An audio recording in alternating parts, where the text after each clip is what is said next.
எனக்கு ஒரு சந்தேகம். சரி, எனக்கு ஒரு டவுட். பைபிள்ல இருந்து எனக்கு ஒரு ஒண்ணுமே சந்தேகம். புரிய மாட்டேங்குது. இந்த கேள்வி எனக்கு ஒரு டவுட் இல்லையா? பாஸ்டர், எனக்கு ஒரு சந்தேகம். பைபிள் இப்படி இல்லாம இருக்கு. பைபிள் இப்படி அர்த்தம் என்னையா? இவ்வளவு நாளா இது தெரியாம போச்சு. ஐயா எனக்கு ரொம்ப நாளா ஒரு அங்கிள், சந்தேகம் எனக்கு ஒரு ஐயா. அண்ணா, ஒரு டவுட்னா. மீண்டுமாக இந்த கேள்வியும் வசனமும் பகுதியில் உங்களை சந்திப்பதில் மிகுந்த சந்தோஷம். இது அநேகருக்கு பிரயோஜனமாக இருக்கிறதாக நீங்கள் மெயில்ஸ் அனுப்பியிருக்கிறீங்க. நிறைய பேர் நிறைய மெயில்ஸும் அனுப்பியிருக்கீங்க, கேள்விகளும் கேட்டிருக்கிறீங்க. ஒரு சிலர் அதற்கு கருத்துக்களும் சொல்லியிருக்கிறீங்க. ரொம்ப சந்தோஷம். நான் இந்த மெயில்ஸ் எல்லாம் பார்க்கும்போது எனக்கு ஒன்று நல்லா புரியுது. என்ன அப்படின்னா, வேதத்தின் மேலே வசனத்தின் மேலே அதில் இருக்க சந்தேகங்களை தீர்த்து கொள்ளணும்னு சொல்லி எவ்வளோ வாஞ்சியாக எவ்வளோ பேர் இருக்கிறாங்க அப்படிங்கிறத அதை பார்க்க முடியுது. அதோடு கூட என்ன மாதிரி ஆட்களுக்கு இன்னும் பைபிளை நிறைய படிக்கணும், இன்னும் நிறையா அதை பற்றி படித்து நிறைய விஷயங்கள் சொல்லணும் அப்படின்னு சொல்லியும் எங்களுக்கும் ஒரு உத்வேகமாக இருக்குது. ரொம்ப சந்தோஷம். இந்த மாதிரி ஒரு சந்தர்ப்பத்தை ஆண்டவர் ஏற்படுத்தி கொடுத்தார். அதுக்காக நான் கர்த்தருக்கு ஸ்தோத்திரம் பண்ணுகிறேன். இப்போ நம்ம நேரடியாக நம்முடைய நிகழ்ச்சிக்குள்ளாக போகிறோம். இன்னைய கேள்விகளை பார்க்கலாம்.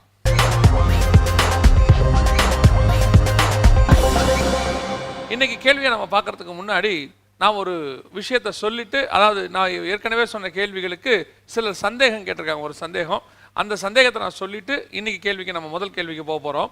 என்ன அப்படின்னா, அந்த யூடியூப்பில் நீங்கள் அப்லோட் பண்ணும்போது பணம் சம்பாதிக்கிறது தப்பு இல்லை அப்படின்னு சொல்லியிருக்கிறீங்களே, ஆனால் 1 தீமோத்தேயுல சொல்லும்போது ஆதாய தொழிலுக்காக இதை பயன்படுத்தக்கூடாது, அதை நீங்கள் காசு சம்பாதிக்க கூடாதுன்னு சொல்லி இருக்குதே அப்படின்னு சொல்லி ஒரு சகோதரர் கேட்டிருந்தாரு.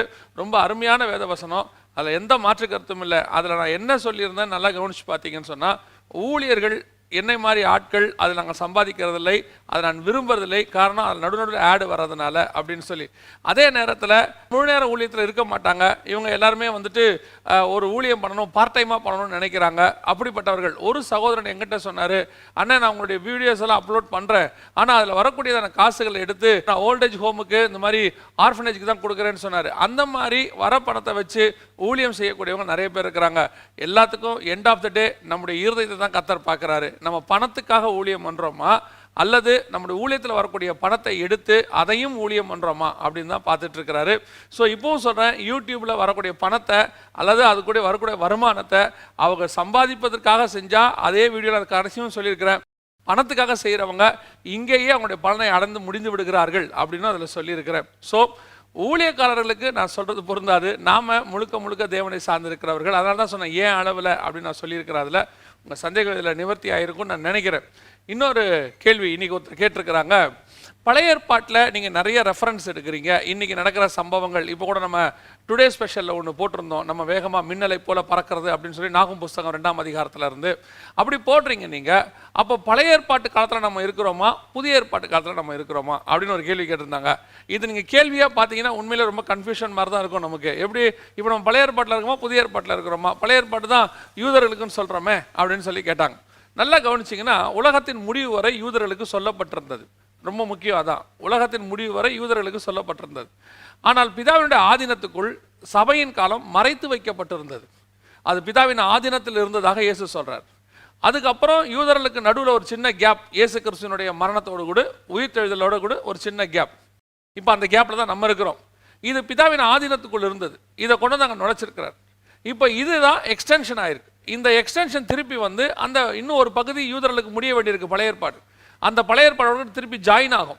இது முடிஞ்சு திருப்பி அந்த நியாயப்பிரமாண காலத்தினுடைய 7 வருஷம் அது ஜாயின் ஆகும். ஸோ நம்முடைய காலம் அதோடு ஜாயின் ஆகும்போது இந்த மாடிஃபிகேஷன் இதெல்லாம் பிதாவுக்கு தெரியும். அதனால தான் அவர் ஆதியிலேயே எல்லாத்தையும் செஞ்சு முற்றிட்டு. ஸோ இன்னைக்கு வரக்கூடிய மேப்பையும் இந்த எக்ஸ்டென்ஷனையும் புதிய ஏற்பாட்டையினுடைய பல விஷயங்கள் அதில் ஆண்டவர் மறைச்சு வச்சிருக்கிறார். அதனால தான் யூதர்களுக்கு அது புரியறதில்லை. ஏன் அப்படின்னு, நமக்கு ஏன் அது புரியுதுன்னா, இந்த புதிய ஏற்பாடு பழைய ஏற்பாடு ரெண்டையும் கையில் வச்சு நம்ம கம்பேர் பண்ணி படிக்கிறதுனால நமக்கு அது புரியுது. யூதர்களால் பல விஷயங்களை புரிஞ்சு கொள்ள முடியாமல் இன்றைக்கும் இயேசு கிறிஸ்துவ அவங்க விட்டுவிட்டாங்களே, இன்றைக்கும் அவங்க பெரிய அறிவாளி நம்ம சொல்கிறோம். ஆனால் நீங்கள் பார்த்தீங்கன்னு சொன்னால் இயேசுவை அறிகிற அறிவு இல்லாதவன் அறிவாளியே கிடையாது. அப்போ இயேசுவை அறிகிற அறிவு அவங்களுக்கு இல்லை யூதர்களுக்கு. அப்படி இருக்கும்போது இந்த புதிய ஏற்பாடு இருந்தால் தானே அவங்களுக்கு வரும். அப்போது இதுதான் நமக்கு இருக்கிற ஒரு பெரிய ப்ளஸ் பாயிண்ட். நாம் பழைய ஏற்பாட்டிலையும் இருக்கோம், புதிய ஏற்பாட்டிலையும் இருக்குது. அதாவது சபையின் காலம் பழைய ஏற்பாட்டிலையும் இருக்குது, புதிய ஏற்பாட்டிலையும் இருக்குது. அதனால் நம்ம பழைய ஏற்பாட்டு காலத்தில் இருக்குமா, புதிய ஏற்பாட்டு காலத்தில் இருக்குமான்னா, நம்ம புதிய ஏற்பாட்டு காலத்தில் தான் இருக்கிறோம். நம்முடைய காலங்கள் பழைய ஏற்பாட்டில் தீர்க்க தரிசனமாய் உரைக்கப்பட்டிருக்கு. அது அங்கங்கே வரும். அதை புரிந்து கொள்றது தான் ரொம்ப விஷயம். வேத வாக்கியங்களை ஆராய்ந்து பாருங்கள். அதில் இயேசுவை பற்றி சொல்லப்பட்டிருக்கிற மாதிரி நம்முடைய சபையின் காலமும் மனவாட்டியை பற்றியும் அதில் சொல்லப்பட்டிருக்கு. ரொம்ப அற்புதமாக இருக்கும். இந்த வியூவில் படிச்சு பாருங்களேன். நம்ம சபையின் காலம் பழைய ஏற்பாட்டில் இருக்குது அப்படின்னு நினச்சி படிச்சு பாருங்க. நிறைய உண்மைகள் உங்களுக்கு புலப்படும். அடுத்த கேள்விக்கு நம்ம போகலாம்.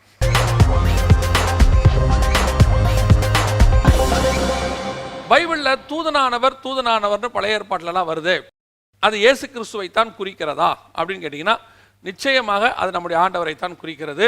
பழைய ஏற்பாட்டில் அவர்களுக்கு அவர் தூதனானவராக வெளிப்பட்டார். பல இடங்களில் அதாவது சிம்சோன் அம்மாவுக்காக இருக்கட்டும், யாக்கோபுக்காக இருக்கட்டும், பல இடங்களில் தூதனானவராக அவர் வெளிப்படுகிறார். ஏன் தூதனானவராக வெளிப்பட்டார்னா அவர் குமாரனாக வெளிப்பட வேண்டி இருந்தது. அந்த குமாரனாக வெளிப்பட வேண்டியது நம்மகிட்ட இருக்கு புதிய ஏற்பாட்டு காலத்தில். ஸோ அது வரைக்கும் அவர்களுக்கு தூதனானவராக, பாதுகாக்கிறவராக, முன் நடக்கிறவராக, யுத்தம் பண்ணுகிறவராக, இப்படி அவர்களுக்கு அவர் தன்னை வெளிப்படுத்தினார். ஆனால் அவர் தான் தேவன், அவர் தான் நமக்கு குமாரன், அவர் தான் நமக்கு. இது ஒரு நல்ல ஒரு இடத்துல பார்த்தீங்கன்னு சொன்னால் இது அவருடைய தன்மை ஒரு இடத்துல வெளிப்படும். எங்கன்னு பார்த்தீங்கன்னா யாத்ராகமத்தின் புஸ்தகத்தில் 3ஆம் அதிகாரத்தில் அந்த முட்செடியில் பார்த்தீங்கன்னு சொன்னால் மோசே வருவார். நம்ம இதை பற்றி ஒரு செய்தி கூட கொடுத்துருக்குறோம், உங்களுக்கு புரியும் நினைக்கிறேன். அந்த இடத்துல நீங்கள் பார்த்தீங்கன்னா ஃபர்ஸ்ட் 2வது வசனத்தில் மோசே பார்த்து கர்த்தருடைய தூதனானவர் முட்செடியிலிருந்து அப்படின்னு இருக்கும். 3வது வசனத்தில் 4வது வசனத்தில் நீங்கள் வாசிங்கன்னா மோசேயை கர்த்தர் நோக்கி அப்படின்னு இருக்கும். அடுத்து அவன் கிட்ட வருகிறதை தேவன் கண்டு அப்படின்னு இருக்கும். நம்மளை பொறுத்த வரைக்கும் தேவன்னா பிதாவாகிய தேவனை குறிக்கும். கர்த்தருங்கிறது இயேசு கிறிஸ்துவை குறிக்கும். இது நம்ம அளவில் சொல்கிறேன். கர்த்தருங்கிறது இயேசு கிறிஸ்துவை குறிக்கும். தூதனானவருங்கிறது பழைய ஏற்பாட்டில் இருக்கிற தூதன். நம்ம அப்படி நினைக்கிறோம் இல்லையா? இது 3 ஒருத்தர் தான் அப்படிங்கிறதுக்கு அந்த அந்த இடம் ஒரு நல்ல உதாரணம். அந்த இடத்துல நீங்கள் பார்த்தீங்கன்னு சொன்னால் தூதனானவர், கர்த்தர், தேவன் 3 ஒரு இடத்துல யூஸ் பண்ணியிருப்பாங்க. ஸோ பழைய ஏற்பாட்டில் அவர் தூதனானவராக அவர்களுக்கு வெளிப்பட்டார். அந்த தூதனுக்குரிய என்னென்ன இருக்குதோ அந்த அளவில் அவர் நிற்பார். ஆனால் புதிய ஏற்பாட்டில் குமாரனாக வெளிப்பட்டார். குமாரனுடைய அன்பு, நேசம், மரணம், உயிர்த்தெழுதல் எல்லாம் நம்மை சார்ந்தது. புதிய உடன்படிக்கை எல்லாம் நம்மை சார்ந்தாக இருக்கிறது. அவர்களை காட்டிலும் நமக்கு மேலான வெளிப்பாடுகளை ஆண்டவர் கொடுத்திருக்கிறார். கர்த்தருக்கு ஸ்தோத்திரம். நம்ம அடுத்த கேள்விக்கு போகலாம். நம்ம ஒரு செய்தி எடுத்திருந்தோம். அந்த செய்தியில் ஒரு காரியம் சொல்லியிருந்தோம். என்ன சொல்லியிருந்தோம்னா, அந்த காமுடைய மூத்த குமாரன் கானான். காம் தான் நோவாவுடைய நிர்வாணத்தை பார்த்து அறிவிச்சவர். நோவா கானானை சபிச்சார். காமுக்கு நிறைய பசங்க இருக்கிறாங்க, ஏன் பர்டிகுலராக கானானை மட்டும் சபிச்சாரு? கேள்வி எப்படி இருக்கு பார்த்தீங்களா? அதான் சொன்னேன். இப்போல்லாம் நிறைய பேர் ரொம்ப வித்தியாசமாக கேள்வி கேட்குறாங்க. நிறைய பசங்க அவருக்கு இருக்கும்போது, காமுக்கு இருக்கும்போது, ஏன் அவர் கானானை மட்டும் சபிச்சாரு அப்படின்னு கேட்குறாங்க. எப்பவுமே அடுத்த தலைமுறை, அதாவது சேஷ்டபுத்திர பாகம் அப்படின்னு நமக்கு தமிழில் பைபிளில் இருக்கு. நம்மளை பொறுத்த வரைக்கும் மூத்த பையன். இந்த முதல் பையனுக்கு தான் அடுத்த தலைமுறையாக வரும். இப்போ உதாரணமாக ஆபிரகாமுக்கு அப்புறம் ஈசாக்கு அப்புறம் யாக்கோபு, யாக்கோபுக்கு அப்புறம் யூதா, இப்படி. ஆனால் இந்த 4 பாருங்களேன், மூத்த பையனுக்கு ஒன்றுமே இருக்காது. மூத்த பையன் யார்? இஸ்மவேல். அவன் இழந்து போனான், அது அவனுக்கு ஈசாக்குக்கு வந்து விட்டது. அடுத்து ஏசா இழந்து போனான், யாக்கோபுக்கு வந்தது. அடுத்து ரூபன், சிமியோன், லேவி, இவங்க 3 பேர் இழந்து போனார்கள், யூதாவுக்கு வந்தது. அந்த சேஷ்டபுத்திர பாகம் மூத்த குமாருக்கு தான் வரணும், அவர்கள் அதை இழந்து போகிறார்கள், அதனால் அதை தாண்டி வருது. ஆனால் பொதுவாக பைபிளை பொறுத்த வரைக்கும் சேஷ்டபுத்திர பாகம் யாருக்குரியது? மூத்த குமாரனுக்குரியது. அந்த மூத்த குமாரனை சபிச்சுட்டா அதுக்கப்புறம் அந்த ஜென்ரேஷனே சாபமாயிரும். ஏன்னா இப்போ ஒரு தகப்பன் சாபமாயிட்டானா அதுக்கப்புறம் வரக்கூடியதான அவன் ஜென்ரேஷன் சாபமுள்ள ஜென்ரேஷன் ஆகிடும். அதுக்கப்புறம் அவனுடைய மூத்த பையனும், ஏன்னா இவன் சாபத்தில் பிறந்திருக்கிறான், அவனும் சாபமாயிடுவான். அதுக்கப்புறம் அவன் பையன் எல்லாமே சாபத்துக்குள்ளே வந்துடும். அதனால தான் நோவா என்ன பண்ணுறாரு? குடிவெறி தெளிந்து கானானை சபிக்கிறார். எனக்கு ஏற்கனவே பார்த்தோம், காம சபிச்சோம்னா அவன் கர்த்தரால் ஆசீர்வதிக்கப்பட்டவன், அந்த சாபம் அவன் தலைமையில் நிற்காது. ஸோ கானான் அடுத்த பையன், அதாவது அவனுடைய மூத்த பையன், பெரிய பையன், அவனை சபிச்சிட்டோம்னா அதுக்கப்புறம் அவன் ஜென்ரேஷன் எல்லாம் சாபத்துக்குள்ளே போயிடும். அதனால தான் கானானை சபிக்கிறார். அவர் முதல் பையனுங்கிற ஒரு காரணத்துக்காக தான் அவரை சபிக்கிறாரு. ஏன்னா அதுக்கப்புறம் அவன் ஜென்ரேஷனும் ஃபுல்லாகவே, அதாவது காமுடைய ஜென்ரேஷன் முழுக்க சாபத்துக்குள்ளே போயிடும். அதனால தான் அவர் கானானை சபிக்கிறார்.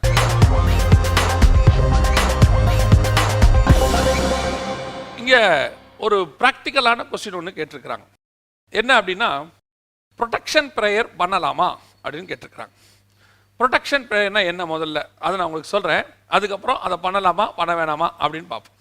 ப்ரொடெக்ஷன் ப்ரேயர்னா என்ன அப்படின்னா, நீங்கள் சில இடத்துக்கு போகும்போது முதலாவதாக அந்த ஊரில் இருக்கிற பிசாசெல்லாம் நம்ம கட்டுவோம், அங்கே இருக்கிற எதிர்ப்புகளை கட்டுவோம். அந்த ப்ரொடெக்ஷன் ப்ரேயரை பண்ணிட்டு தான் நம்ம கிளம்பி போவோம். இந்த ப்ரொடெக்ஷன் ப்ரேயரை பண்ணிவிட்டு நம்ம அங்கே போகும்போது நமக்கு அங்கே ஒரு விடுதலையான ஊழியம் இருக்கிறதை நாம் உணர்கிறோம். ஆக்சுவலாக இந்த ப்ரொடெக்ஷன் ப்ரேயர் பண்ணலாமா, அப்படி பண்ணிட்டு போகிறது சரிதானா அப்படின்னு சொல்லி கேட்குறாங்க. கவனிங்க, நீங்கள் ஒழுங்காக ப்ரேயர் பண்ணுறவங்களா இருந்தால் உங்களுக்கு ப்ரொடெக்ஷன் ப்ரேயரே தேவைப்படாது.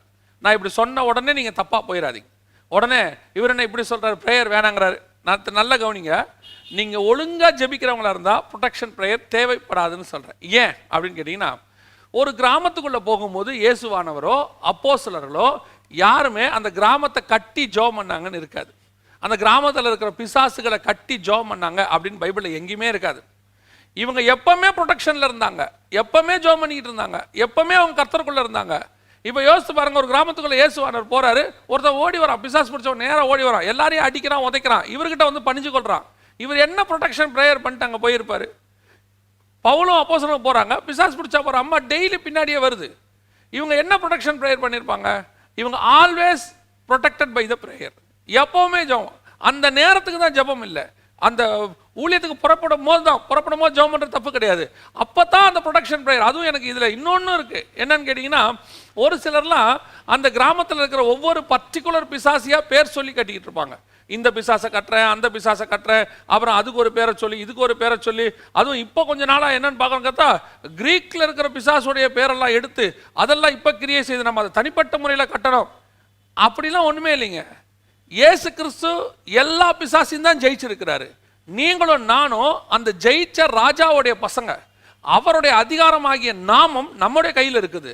இதை இருக்கும்போது திருப்பி நீங்க என்ன செய்ய போறீங்க? அதை தலை நசுக்கப்பட்ட பாம்பு உங்களை பார்த்து அதுதான் பயப்படணுமே ஒழிய, நீங்க அதை பார்த்து பயந்து இன்னும் ப்ரொடெக்ட் பண்ணி, அதாவது நீங்க அதை ப்ரொடெக்ட் பண்ணும் போது என்னன்னு தெரியுது அவங்களுக்கு, அது அங்கே போனால் நம்மளை அட்டாக் பண்ணோம், நாம் அதுலேருந்து அதை அட்டாக் பண்ண முடியாதுங்கிற.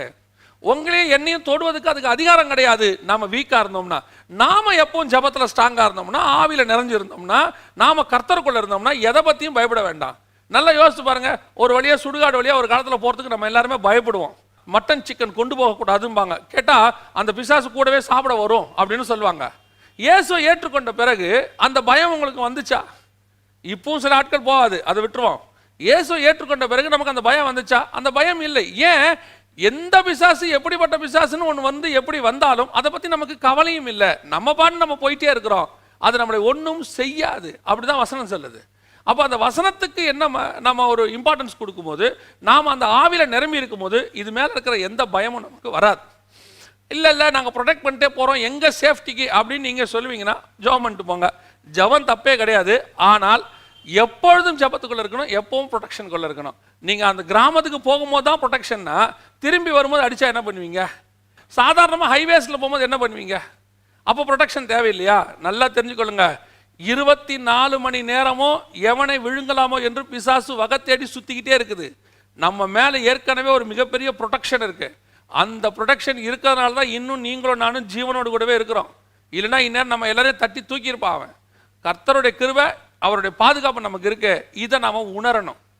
எப்பவுமே நம்ம ஜெபத்தில் இருக்கணும். ஜெபிக்க வேணாம் இல்லை, எப்பவுமே அந்த ப்ரொடெக்ஷனுக்குள்ள நான் இருக்கணும் தான் சொல்றேன். வெறும் போகும்போது மட்டும் அந்த ப்ரொடெக்ஷனுக்குள்ள இருக்கக்கூடாது. பிசாசு நம்ம எதிரி 24 மணி நேரம் விழிச்சிருக்கிறவன். So we must be protected already, but we must be alert at each and every time. அதான் நான் உங்களுக்கு சொல்ல வரேன். நான் சொல்றது உங்களுக்கு புரியும்னு நினைக்கிறேன். நாம அடுத்த கேள்விக்கு போகலாம்.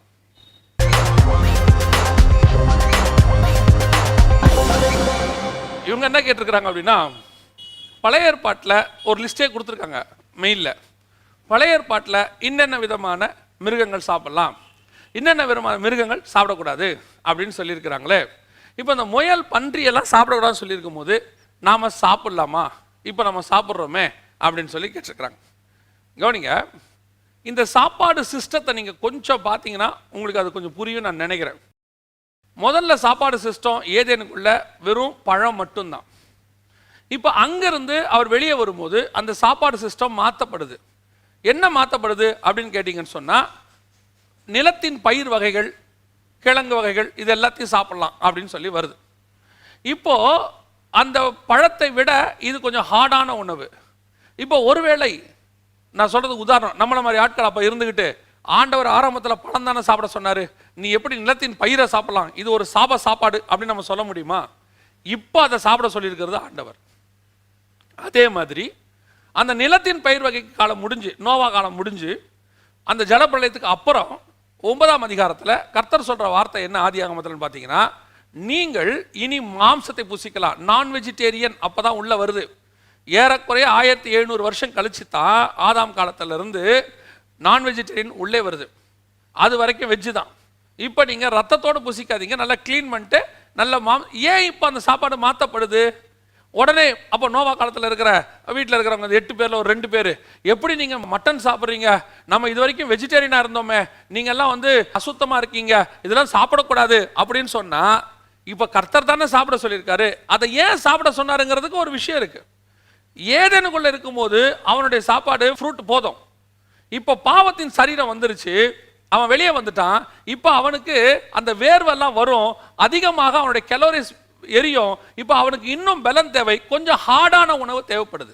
ஸோ அவனுக்கு என்ன சொல்றாரு? நிலத்தின் பயிர் வகையில சாப்பிடு, கொஞ்சம் ஸ்ட்ரென்த்தா சாப்பிடு அப்படிங்கிறார். இப்போ அதையும் தாண்டி இப்போ நோவா காலத்தில் நம்முடைய வாட்டர் கெனப்பிங்கிற ஒரு லேயர் போயிருச்சு. அப்போ சூரியனிலிருந்து வரக்கூடிய அல்ட்ரா வயலட் ரேஸ் நேரடியாக பூமிக்கு வரக்கூடியதான ஒரு தன்மை வந்துருச்சு. அதனால இனிமேட்டு நீ சாப்பிடும் போது இன்னும் உனக்கு ஸ்ட்ரென்த் தேவை. ஏன்னா இப்போ சூடு அதிகமாக போகுது, குளோபல் வார்மிங் அப்பயே இன்க்ரீஸ் ஆயிருச்சு. இப்போ சொல்றாரு, கொஞ்சம் நீ நான் வெஜிடேரியன் எடுத்துக்கோ, ஏன்னா இன்னும் கொஞ்சம் பலன் தேவை, அதில் இருக்கிறதான விட்டமின்ஸ் எல்லாம் உனக்கு தேவைப்படுது, அதை எடுத்துக்கோ அப்படின்னு சொல்றாரு.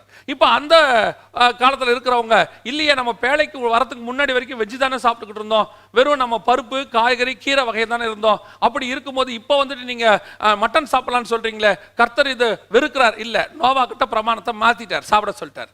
இப்போ அதுக்கப்புறம் இஸ்ரவேலர்கள் காலம் வருது, நியாயப்பிரமாணம். அவர்களுக்கு வரும்போது இஸ்ரவேலர்களுக்கு நல்ல கவனிங்க, இஸ்ரவேலர்களுக்கு கொடுக்கப்பட்டது என்னன்னா, இந்தந்த உணவு சாப்பிடுங்க, இந்தந்த உணவு சாப்பிடாதீங்க.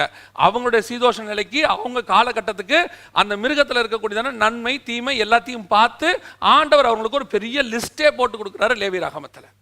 இப்போ இஸ்ரவேலர்கள் அதை சாப்பிட்டுக்கிட்டு இருக்கிறாங்க, அவங்க கரெக்டாக ஃபாலோ பண்ணிக்கிட்டு இருக்கிறாங்க, ஃபாலோ பண்ணாதவங்களும் இருந்தாங்க அன்னைக்கு. அதற்கு பிறகு ஆண்டவர் புதிய ஏற்பாட்டு காலத்துக்கு வர்றாரு. இப்போ சபையின் காலம் வரும்போது சுவிசேஷம் உலகம் முழுக்க போகுது.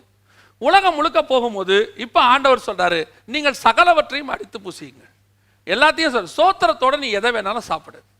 ஏன் அப்படின்னு சொன்னா, சுவிசேஷம் உலகம் முழுக்க போகும்போது ஒவ்வொரு நாட்டில் ஒவ்வொரு உணவு பழக்க வழக்கத்துக்கு அவன் மாறிட்டான். இப்போ ஆண்டவர் என்ன செய்ய விரும்புறாரு? எல்லாரையும் ஒரு உணவு பழக்க வழக்கத்துக்குள்ள கொண்டு வரல, அவன் சாப்பிட்ற உணவை ஆசீர்வச்சு கொடுக்குறாரு. அதுலேயும் அவர் என்ன தெளிவாக வசனம் சொல்லுது, ஒருத்தர் மாம்சம் சாப்பிட்றானா அவன் எதில் நீ சாப்பிட்றியா, ஒரு தப்பும் இல்லை. ஆனால் ஒருத்தர் சாப்பிடாம இருக்கானா அவனுக்கு இடல் உண்டாக்குமா, நீ சாப்பிடாதேங்கிறார் பவுல். மனசாட்சி தான் நமக்கு ரொம்ப முக்கியம். அந்த இடத்துல உட்காந்து பார்க்கணும், இது சரியா இது தப்பா, இங்கே சாப்பிடலாமா அது சாப்பிடக்கூடாதா. இப்போ நீங்கள் எல்லாம் கவனிச்சுக்கொள்ளுங்க, நம்மளை பொறுத்த வரைக்கும் போர்க் பன்னிக்கறி சாப்பிட மாட்டோம். ஏன் சாப்பிட மாட்டோம் அப்படின்னா, அது உள்ள என்ன செஞ்சிச்சு? பிசாசு இருந்துச்சு. பிசாசு அந்த பன்னிக்குள்ளே போனோன்னா பன்னி போய் செத்துருச்சு அப்படின்னு சொல்லிட்டு பன்னிக்கறி நம்ம சாப்பிட்றதில்ல. பன்னிக்குள்ள அந்த பிசாசு சில நிமிஷம் தான் இருந்துச்சு, அதுக்கு நம்ம பன்னியை தொடர்றதில்லை அப்படின்னு சொன்னீங்கன்னா, ஒரு அம்மாவுக்குள்ள பிசாசு 18 வருஷமா இருந்துச்சு. இப்போ சகோதரிகளே சபைக்குள்ள வரக்கூடாதுன்னு சொல்லிடலாமா? பிசாசு இருந்ததுனால பன்னி வேணாமா?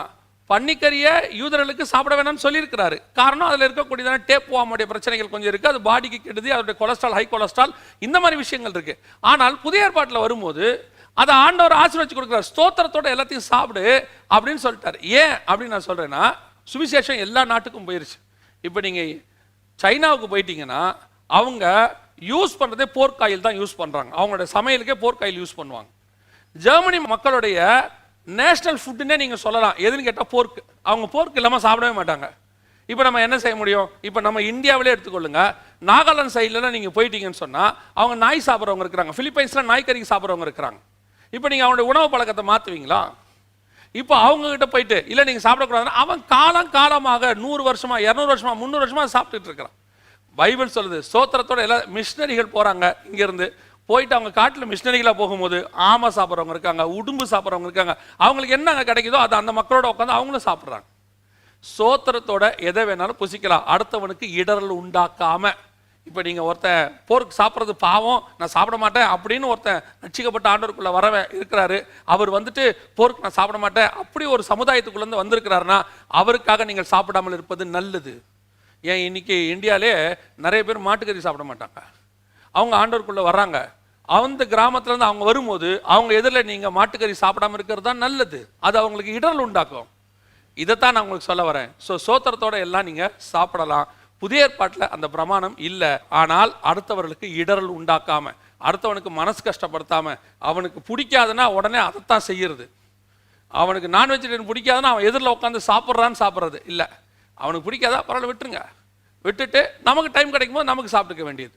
எப்படியும் ஒரு ஆத்மா ஆதாயம் நடக்குதா, அதுக்காக நீங்கள் சாப்பிடாமையும் இருக்கலாம், உபவாசமும் இருக்கலாம், எதை வேணாலும் விட்டு கொடுக்கலாம். So soul winning is very important. சாப்பாடு ரொம்ப முக்கியமான ஒரு விஷயமே இல்லை. நீங்கள் எதை வேணாலும் சோத்திரத்தோடு புசியுங்கள், கர்த்தர் நம் பட்சத்தில் இருக்கிறார். அடுத்த கேள்விக்கு போகிறோம். கடைசி கேள்வி. இங்கே ஒருத்தர் ஒரு கேள்வி கேட்டிருக்கிறாங்க. 1 தெசலோனிக்கேயர் 4:16-17 கிறிஸ்துவுக்குள் மரித்தவர்கள் முதலாவது எழுந்திருப்பார்கள், பின்பு உயிரோடு இருக்கிற நாமும் அப்படின்னு இருக்குதே. அப்போ அந்த மரித்தவங்க உயிரோடு எழுந்திருப்பாங்களா? நீங்கள் என்ன சொன்னீங்கன்னா இந்த சரீரம் பரலோகத்துக்கு போகாதுன்னு சொல்கிறீங்க, ஆனால் இங்கே எழுந்திருப்பாங்கன்னு இருக்குதே அப்படின்னு சொல்லி கேட்டிருக்கிறாங்க. இந்த கேள்வியோட நான் இன்னொரு கேள்வியும் ஜாயின் பண்ணிக்கிறேன். எந்த கேள்வி ஜாயின் பண்ணிக்கிறேன்னா, நம்ம சமீபத்தில் இந்த ஆல் சோல்ஸ் டே பற்றி சில விஷயங்கள் சொல்லியிருந்தோம்.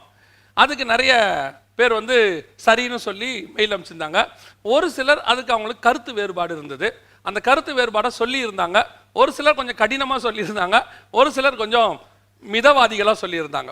அதில் ஒருத்தர் எனக்கு விதமாக சொல்லியிருந்தார், இந்த வசனத்தை யூஸ் பண்ணி, அப்போ எல்லாரும் எழுந்திருக்கிறாங்களே, அதுக்காக தானே போய் நம்ம அந்த ஆல் சோல்ஸ் டேல அவங்களுக்கு இந்த மரியாதைகள் செய்கிறோம், அந்த சரீரம் ஒரு நாள் எழுந்திருக்குமே.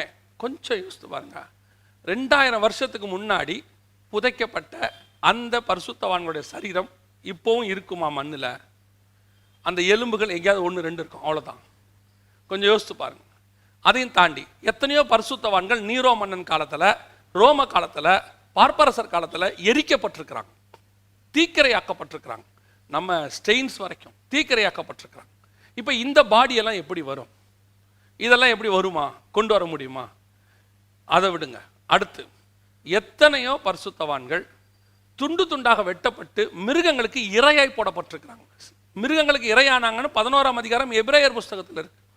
மிருகங்களுக்கு இரையாக்கப்பட்டிருக்கிறாங்க. இப்போ அவங்களெல்லாம் அந்த மிருகம் சாப்பிட்டுருச்சு. இந்த பாடி வருமா? இந்த பாடி வரும். கிறிஸ்துவுக்குள் மரித்தவர்கள் முதலாவது எழுந்திருப்பார்கள் அப்படின்னா இது எதை பற்றி சொல்லப்பட்டிருக்கு? பழைய ஏற்பாட்டில் இயேசு கிறிஸ்து வருகிற வரைக்கும் அவங்க மேல் பாதாளத்தில் இருந்ததுனால அவர்கள் சரீரம் பாதாளத்தில் பாதுகாக்கப்பட்டது. அதுக்குத்தான் மோசே கிட்ட கேட்குறாங்க, மோசையின் சரீரம் எங்கன்னு பிசாசு கேட்குறான். அதனால தான் இயேசு வரும்போது கல்லறைகள் திறக்கப்பட்டதுன்னு இருக்கு. புதிய ஏற்பாட்டில் இயேசு எல்லாத்தையும் ஜெயிச்சதுனால நம்முடைய சரீர மீட்பு அவர்கிட்ட போயிடுச்சு. இப்போ இந்த சரீரம் மண்ணுக்கு திரும்பிடும். இந்த சரீரம் எழுந்திருக்காது.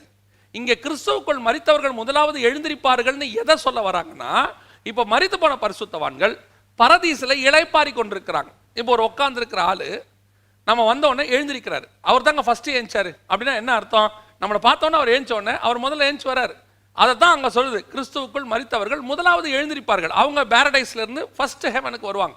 அவர்களோடு கூட நாமும் வருவோம். இதான் எபிரேயர் 11:39-40 வாசிக்கிறோம். அவர்கள் நம்மை அல்லாமல் பூர்ணராகாதபடிக்கு விசேஷித்த நன்மையானதொன்று தேவன் நமக்கென்று முன்பதாகவே நியமித்து வைத்திருந்தார். நாம வரும்போது அவர்கள் வருவாங்க. அவர்களை எழுந்திருச்சு, நாம எழுந்திருச்சு ஒன்னாக பரலோகத்துக்குள்ள பிரவேசிக்க போகும். இதைத்தான் அங்கே சொல்லப்பட்டிருக்க ஒழிய சரீரம் எழுந்திருக்கும்னு சொல்லலை. இந்த சரீரம் மண்ணோடு மக்கி போச்சு. இது எத்தனை 2000 வருஷமா இயேசு கிறிஸ்துக்கு அப்புறம் இப்போ யோசிப்பா 2000 வருஷமா ஒரு சரீரம் உங்களால் திருப்பி தோண்டி எடுக்க முடியுமா? 1ஆம் உலக யுத்தத்தில், 2ஆம் உலக யுத்தத்தில் நம்ம நியூக்ளியர் வெப்பன்ஸ் யூஸ் பண்ணி, அட்டாமிக் வெப்பன்ஸ்லாம் யூஸ் பண்ணி எத்தனையோ பேர் எரிஞ்சு அப்படியே பஸ்பம் ஆயிட்டாங்க. அதுலேயும் எத்தனையோ பரிசுத்தவான்கள் இருக்கிறாங்க. இப்போ அவங்களுடைய சரீரம் எப்படி வரும்? இதுதான் இங்கே மரித்தவர்கள் முதலாவது எழுந்திருப்பார்கள் அப்படின்னு சொல்லப்படுவது எதை பற்றி சொல்லப்பட்டிருக்குன்னா, அவங்களுடைய ஆத்மா பரதீசிலிருந்து எழும்பி பரலோகத்துக்கு வரும்.